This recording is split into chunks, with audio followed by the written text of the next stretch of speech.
Dans cette vidéo, je vais vous expliquer comment réaliser le schéma normalisé d'un circuit électrique.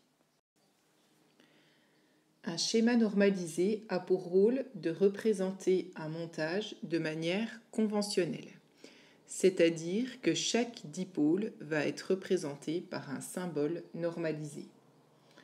Le schéma normalisé a également pour rôle de rendre compte des connexions entre les différents dipôles du circuit. Un même montage peut être représenté par différents schémas. Tout d'abord, il est indispensable de connaître par cœur la représentation conventionnelle de chaque dipôle. C'est ce qu'on appelle le symbole normalisé du dipôle. Dans ce tableau, vous retrouvez les symboles normalisés des dipôles usuels. Nous allons étudier 3 schémas normalisés. Dans le premier schéma normalisé, j'identifie une pile, une lampe, un moteur et un interrupteur fermé. Je remarque que ce circuit comporte une boucle. La borne plus de la pile est reliée à la lampe. L'autre borne de la lampe est reliée au moteur. Le moteur est relié à l'interrupteur fermé. Et l'autre borne de l'interrupteur fermé est reliée à la borne moins de la pile. Dans le deuxième circuit, je remarque la présence de 3 dipôles, un générateur, une lampe et un résistor. Ce circuit comporte une boucle. La borne plus du générateur est reliée à une borne de la lampe. L'autre borne de la lampe est reliée à une borne du résistor. L'autre borne du résistor est reliée à la borne moins du générateur. Dans le dernier schéma normalisé, je remarque la présence de 4 dipôles, une pile, un moteur, une lampe et un interrupteur fermé. Ce circuit comporte 2 boucles. La première boucle comporte la pile et le moteur. La deuxième boucle comporte la pile, la lampe, l'interrupteur fermé. La borne plus de la pile est reliée au moteur, mais également à une borne de la lampe. L'autre borne du moteur est reliée directement à la borne moins de la pile, qui est également reliée à une des bornes de l'interrupteur. La lampe et l'interrupteur fermé sont également liés. En observant ces 3 schémas, nous remarquons que les connexions entre les dipôles sont représentées par des traits horizontaux et verticaux, ce qui donne à un schéma une forme rectangulaire. Par ailleurs, nous constatons qu'il est interdit de mettre les symboles normalisés des dipôles dans les angles du schéma. Nous allons représenter le schéma normalisé du montage suivant.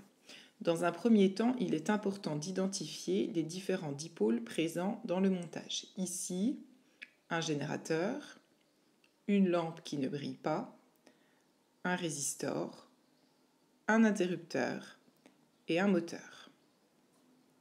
Il y a donc 1, 2, 3, 4, 5 dipôles.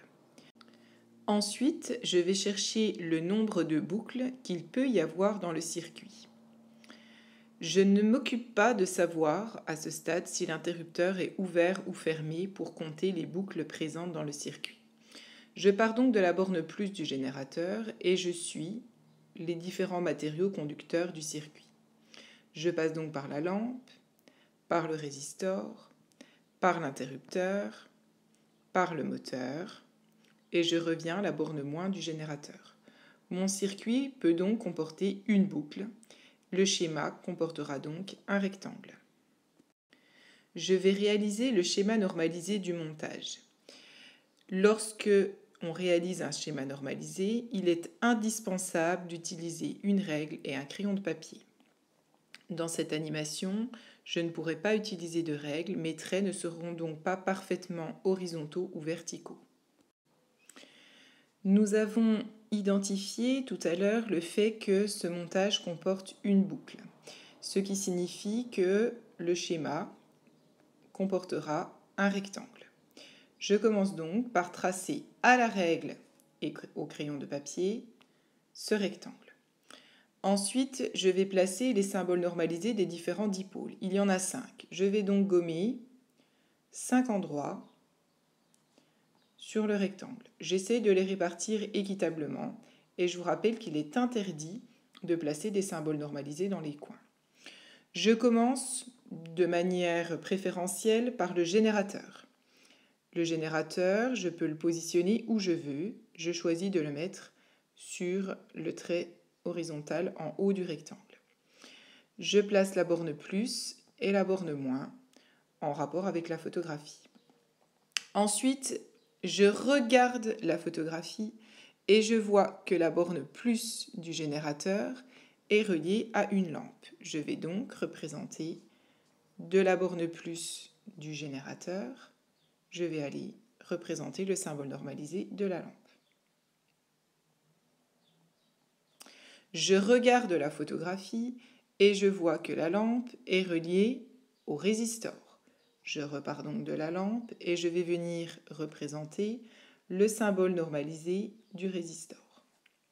Je regarde la photographie et je vois que le résistor est relié à l'interrupteur. Je repars du résistor et je vais représenter le symbole normalisé de l'interrupteur.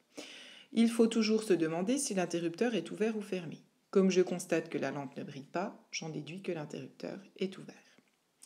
Je regarde la photographie et je vois que l'interrupteur est relié au moteur. Je vais venir placer le symbole normalisé du moteur sur mon schéma. Je regarde la photographie et je vois que le moteur est relié à la borne moins du générateur. Je vérifie sur mon schéma que le moteur est bien relié à la borne moins du générateur.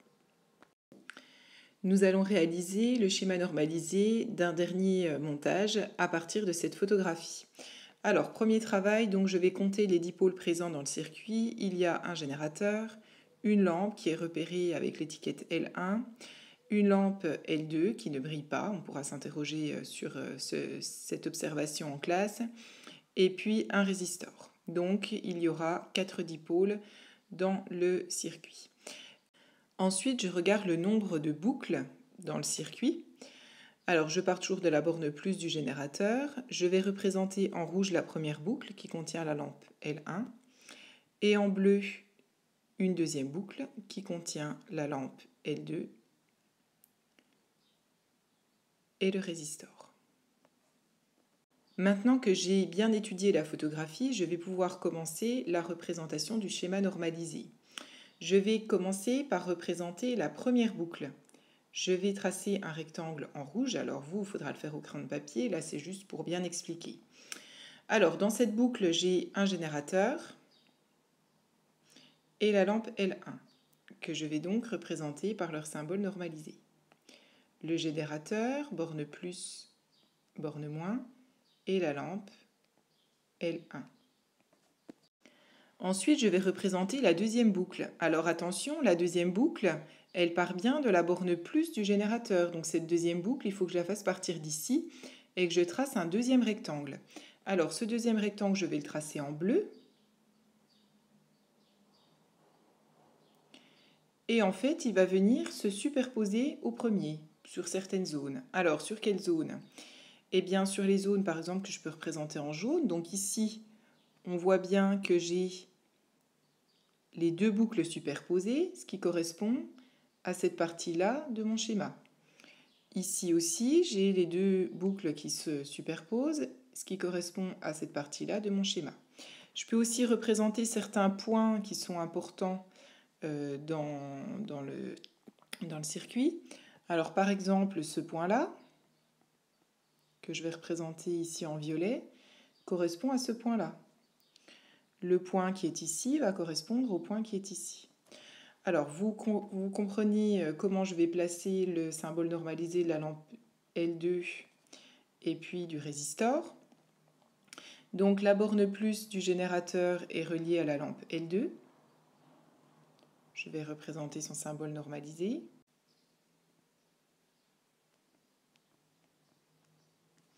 Et puis ensuite, donc, je vais représenter le symbole normalisé du résistor.